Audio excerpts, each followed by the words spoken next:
You guys, it's Karen. I thought I would come and do just a kind of casual video that probably will confuse things, because I did that video on, what was it, on the timeless vitamin C, and I've got another video filmed on that same day, you know, the same makeup and outfit, etc., on the Belize skincare by Amazon, and I just haven't had a chance to edit it and get it finished, but it will be soon, so it will be a bit confusing because there'll be that makeup and outfit, then this, and then that back to that one, you know. But I thought it was worth me coming and talking to you and just letting you know what's going on with me, what's happening with me with the virus, but there's other things going on with us as well. The least of which actually is, this is a new camera and I'm trying to figure out the settings and I'm trying to get it to match my iPhone, and it's a real lot of work actually when you're trying to get the filming exactly right. I won't go into detail, but it's not easy. But so I filmed a whole video for you yesterday on this camera and it was out of focus, so I really hope today's in focus.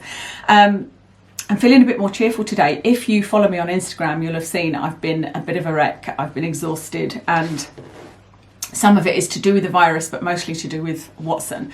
So what will I tell you about first? Let me tell you about Watson. Watson has been very ill. You know, he's suffered with illness all of his life, but one of the things he's suffered with is colitis and really bad digestion. But things have just been getting worse and worse since he got over that. Do you remember he was in hospital just before Christmas with hemorrhagic gastroenteritis, so he was throwing up blood and pooping blood. And he's not really recovered ever since, and now it's starting to get worse again, and it culminated in this week. He threw up blood, then he pooped blood, blah blah blah.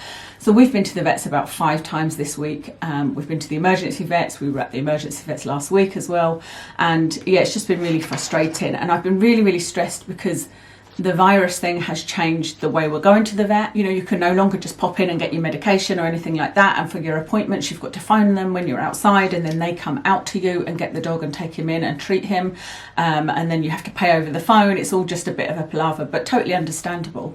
And the main vet hospital is actually closed to anything but extreme emergencies, and they are even seeing those extreme emergencies in the car park, so it's all just a nightmare because of the virus. And so that's what was stressing me out, because we'd already talked, myself and the local vet, about Watson needing biopsies at the vet hospital, and I knew that wasn't going to be possible, and so I thought we're going to have another situation like we did when he had Campylobacter, that I'm going to have to watch him suffer, and there's nothing I can do about it, you know. So the latest is that he started antibiotics yesterday. This is just kind of them clutching at straws to see if there's maybe some kind of infection again. He tested negative for everything they tested, like Addison's and things like that. And he was in a pretty bad way yesterday. He wasn't eating. He would eat a little bit when his anti-nausea injection and tablets kicked in, but we've only got one more tablet. He's only allowed to have them for a certain amount of days. And so, yeah, I've been really stressed about that. But last night I wrote a letter to the universe. Some of you that have been with me for years or follow my Life as a Zebra channel will know about the law of attraction and how I kind of follow it. I'm not a huge believer, I would say. I'm a very cynical person, but the law of attraction is something that has worked for me. It's how I found this house. You know, when I looked at the letter I'd written, it was the exact house that I had written like a few years before and things like that. So I thought, you know what, it can do no harm. So I wrote a letter to the universe saying all the things I wanted to happen for Watson, all the things that I was thankful for. You know, I basically said the antibiotics have worked and he's back to health, he's eating, blah, blah, blah. And yeah, he's woken up this morning kind of a different dog. So I'm nervously optimistic, because that's the thing with Watson. I can put a post on Instagram going, look, he's eating and he's playing with his friend, and then like 2 hours later he can have gone really downhill again, you know. So I am nervously optimistic that he's doing well, which is why I'm here and I'm smiling and I'm not like a nervous wreck like I have been this week. And that's one of the reasons why I haven't been able to got around to editing that other video and putting it up, because I've just been so busy taking him backwards and forwards to the vet. The other thing, of course, is this virus and the more or less lockdown. Now, I've actually been in a sort of lockdown situation before, and you can Google this. It was the Marsh Farm riots. Marsh Farm is a place in Luton, and that's where I lived for some of my life with my dad. And I had gone back there in my 20s and lived with my dad. I think it was in my 20s. And there was these riots broke out, and I remember my dad woke me up in the middle of the night and he was like, look, your school's burning down, because I could see the school I went to, the high school I went to, from my window, and it was burning to the ground, and it was just crazy. There was people everywhere throwing fire into your gardens, and it was just really scary. And so I can't remember how long we were on complete lockdown for, but there was a curfew period as well. I think it went on for about a week. Well, my dad has always been a bit of a stockpiler anyway, as in that he'll have like, he's never just going to have one bottle of washing up liquid. He'll have two spare shower gel, that kind of thing. And so I wasn't too concerned about him with this situation, but I have been phoning him a lot and saying, have you got everything you need? Are you all right? You know, he's avoiding church and whatnot. You know, he has been kind of doing what he's told, which I was surprised at.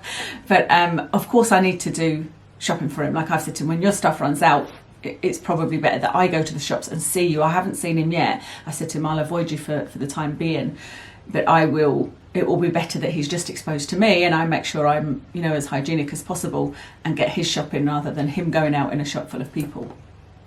So that will happen at some point, but I've been checking on him constantly. We've also got lots of groups in this area that I'm in, because this building I'm in has about 100 people in it. So it's very, very hard to stay socially isolated, because some of my conditions mean that I'm immune compromised or vulnerable or whatever you would like to call it. And so really I should be avoiding people. But like I said, there's 100 people in my building, 100 people that are using the main door to get out of the building. There's no other way you can go without touching a door. And it's like a big metal handle. I've been spraying it with bleach and wiping it, but you know, you're supposed to leave the bleach on and I can't do that. You know, I can't imagine somebody would be happy to put their hand on and get bleach all over it. But we've got a group which is like helping people, you know, and so we're all trying to figure out who's on their own and who might be vulnerable and who needs help. And it's funny, it's turned out to be like some people that are helping are actually vulnerable themselves and they're helping other people, and it's a really, really nice community spirit. I think that's going on everywhere really, isn't it? And so there's things like in our little group that we're doing, like taking books back to the library and getting new books, although I suspect the library will be closed now. This was a couple of days ago that anything kind of happens on it. And doing groceries for anybody that's old in this area, because like I said, my block has got 100 in it and there's another 3 blocks just in my courtyard, so that's 400. There's probably 1,000 people in this street.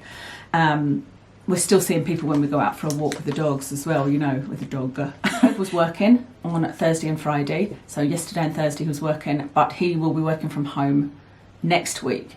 However, the current situation in his company is they split it in half. He's a director of a house builder. They split it in half, and half of them were to work from home 1 week and half in the office and then switch about. That's still the current plan, but now that everything's changed kind of overnight, it's all the restaurants and pubs have been closed down in the UK. I imagine that they'll need to amend that plan and just work from home, and I would really prefer it if he would. You know, he's going into an office with, I don't know, 10 people say that are then mingling with all of their families, and I just think we need to stay at home. We need to be a bit more isolated, because Kev didn't really want me to put my name on this group and offer to help, and because of the risk. But I'm like, well, you know, if you're going into an office, you've got to cut out all risk as much as you can, you know. So I suspect he'll be working from home from next week until this is all over. But currently he's working from home next week, and so we'll see what happens. Something else I had considered doing, and I had printed out the application form, was to go and help in the wards in the hospital that I worked in, because somebody that I used to work with sent me an email and said, you know, this is something you could do to help. You could come in and work on the wards. And I had thought about it, and I was actually going to check if my PVG, is that what it's called? Yeah, my Disclosure Scotland, and then I've got the extra bit, which is working with children and whatnot. Disclosure Scotland is like a police check, and I think it lasts for 10 years. So I was going to check if mine was up to date, and that would make it a bit faster. But then all of this happened with Watson, and so I've just been, you know, looking after him and going backwards and forwards.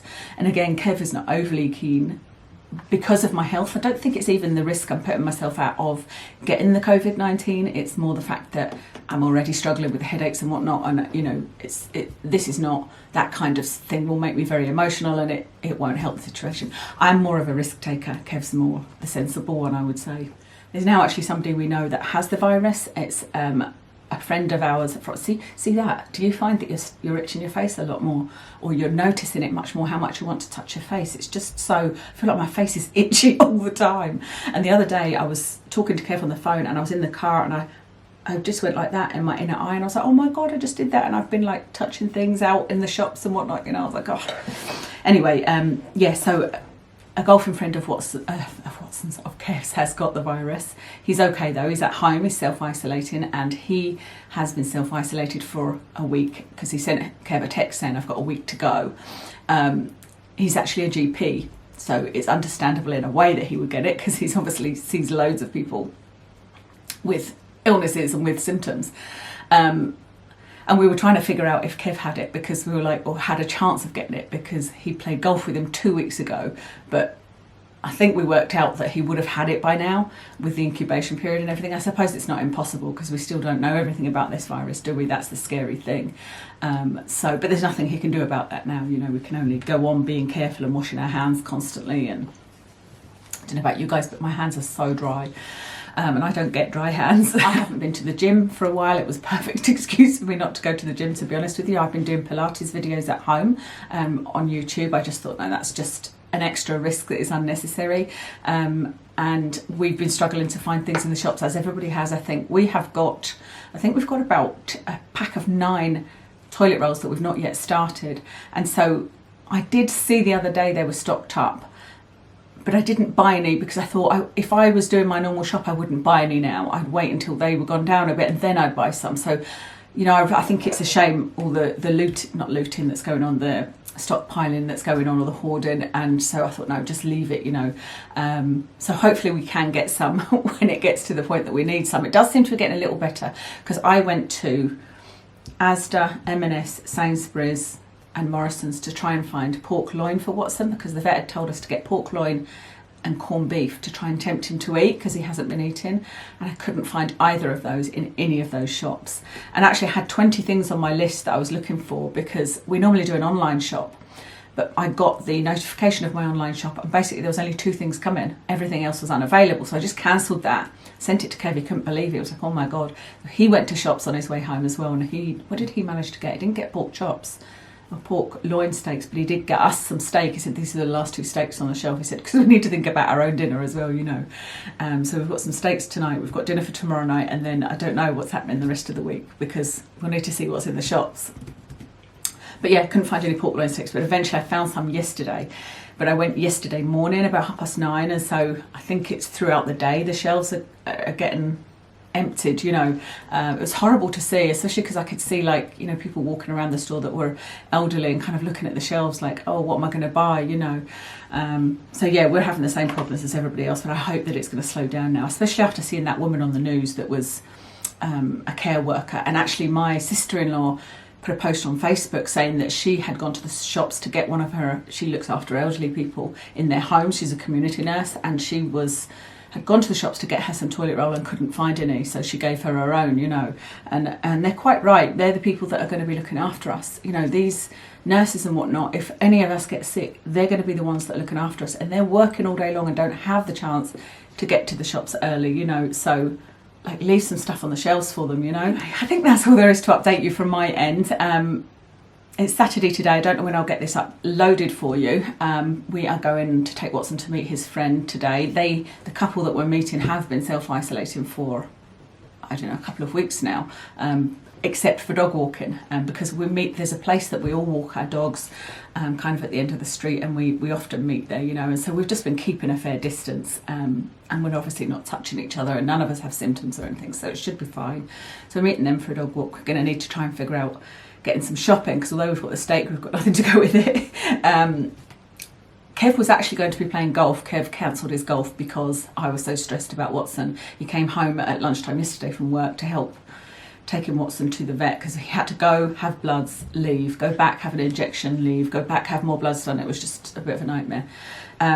So yeah, I think it's going to be a quiet weekend. It will be for most people, won't it? I really hope that I can get some videoing done in the coming week because I've got lots of planned videos. It's just about figuring out how to use my camera in the right way. Like today's a nice bright day, but if it wasn't bright, I don't know what the footage would look like. And also, I don't know if I'm in focus still.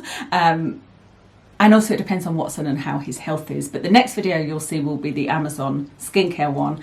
And then, like I said, I've got a couple of others planned that hopefully I'll get to this week. We should get back to a bit more normality, or the new normal, if you like, this coming week. So let me tell you what's going on with me at the moment. I'm actually really sweating. I don't know why. I don't know whether it's just the lights, you know, the studio lights. They don't normally make me sweat this much. I'll be like, oh God, I better check I've not got a fever. The foundation I've got on is Charlotte Tilbury Magic Foundation. I don't know the colour. I actually threw the sample away, which was silly of me. But I feel like it probably looks okay on camera, but it looks quite cakey in person. I can see my lines. I haven't put any concealer on, I don't think, and I can see like my fine lines and whatnot, and it feels cakey. So I don't think it's one that I would love. On my cheeks is MAC Blush in Stubborn. On my eyes is my Sleek cream eyeshadow in, can't remember, but I've mentioned it loads of times in the cream eyeshadow video, and it's in my favourites and that kind of thing. It's called a foil shadow. And on my lips is Lime Crime liquid lipstick in Marshmallow. This top is funny. It's from Pretty Little Thing. I don't know what made me look on there. I must have seen a sweatshirt. I think that's what it was. I saw a sweatshirt in a really lovely bright pink. And I thought, I've never looked at this website because I just think it looks sort of really young, midriffy type tops, you know, but I saw this sweatshirt and I was like, oh, I'll order it in a medium and see how I get on. But it was actually too small. So I sent it back, and then I saw this one, and this one's just got I love you on it in different languages. And I thought, oh, actually, that's a bit cuter. I'm going to get that one because the other one was just plain. And so I ordered this one in a large, but it is too big. It's really, really baggy. You can see I've got the sleeves rolled up. But I thought, you know what, I'm just going to keep it because I got, I think, 30% off. You know, I'm sure it was less than a tenner, and it's nice and baggy and comfy. But maybe that's what's making me hot. I don't know. I am going to go and check my temperature now. That's it for today. I've got a feeling I was looking in that viewfinder a lot, and it's just one of those habits that I need to get out of again now that I've got, you know, a different camera. This isn't a hugely expensive camera. I haven't gone up from my DSLR camera. I've gone to a mirrorless camera just to see how it works. Anyway, thank you to everybody that is helping their neighbours. I think that's absolutely amazing that people are helping out and there's a big community spirit. Thank you to all the nurses and doctors that are, you know, looking after people and putting their own health at risk. I really appreciate that as well.